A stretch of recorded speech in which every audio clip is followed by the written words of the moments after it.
Previously, in the Dungeon of the Mad Mage, the party, on the trail of Borden Brooks, had found a moon sword plunged into the stone of an altar dedicated to the god Malar. After much discussion with the denizens of the Willowwood, the party had decided to risk drawing the blade, and in doing so, they released a massive beast, a primal T-Rex, that shattered the roof of the tabernacle they were in, and then sought to devour them. The beast's piercing roar was so loud that it shook the party to their bones and bloodied their eardrums.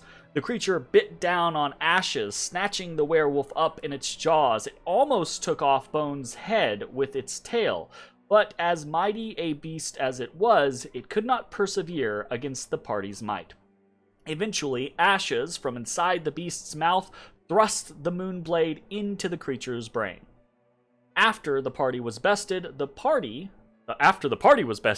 oh, only in my dreams. After the creature was bested, the party, exhausted and injured, decided it would be a good idea to rest, especially considering Bones' desire to harvest parts from this primal creature.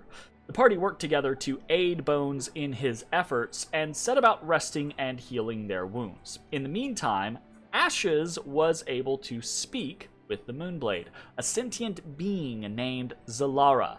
Zalara was an elf that had dedicated her life to the service of Selûne, the Moon Maiden, but she died young. Seeking to continue her service, she offered up her soul and was made into a Moonblade. That had been long ago, though, and Zalara had cooled on the idea of service to the Night White Lady. However, Borden Brooks' arrival and a growing sense of darkness from far below had reawakened Zalara. She was sure that Shar, Selûne's dark twin, was at the heart of this evil, and Zalara intended to fight it. She had considered working with Borden, but had rejected the Elder Ware, claiming him to be too set in his ways and sure of himself for her preference.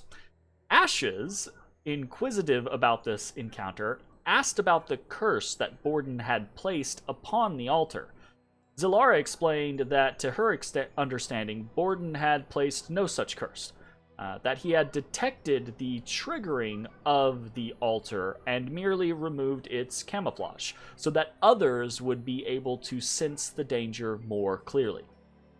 Zalara asked Ashes what his intentions were, and eventually the two decided that, at least for now, it was likely that their goals aligned. If that changed, they could cross that bridge when they got there. After resting and speaking with Mobar Stormhowl, the party returned to Willow's Tower. There, the Archdruid and Zalara had a bit of an aggressive reunion. It was clear that there was some bad blood between the two, but it seemed that they were able to put their differences aside, at least for now. Willow seemed somewhat bemused that Zalara had chosen to work with the party. The druid also had an air of satisfaction about the scenario as well, though.